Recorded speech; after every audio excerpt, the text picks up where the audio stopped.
لو بتدور على خروجه بره الصندوق في قلب الجيزة مفيش أحلى من سوق برقاش. المكان ده مش مجرد سوق لبيع الجمال وبس، ده قطعة حية من تاريخ مصر وتراثها الشعبي اللي لسه محتفظ بروحها وسط التراب وصيحات التجار وفصال المزادات.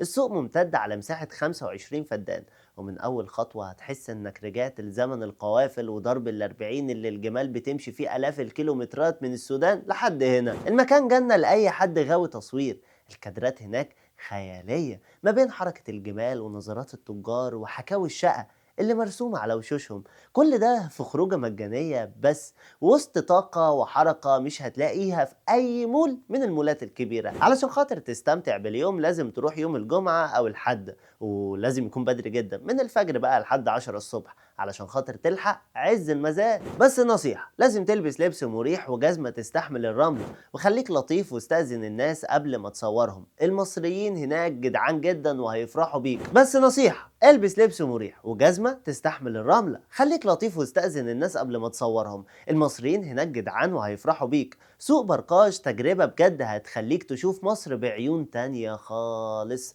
تجربة مليانة هيبة وتاريخ لسه بيتنفس كل أسبوع.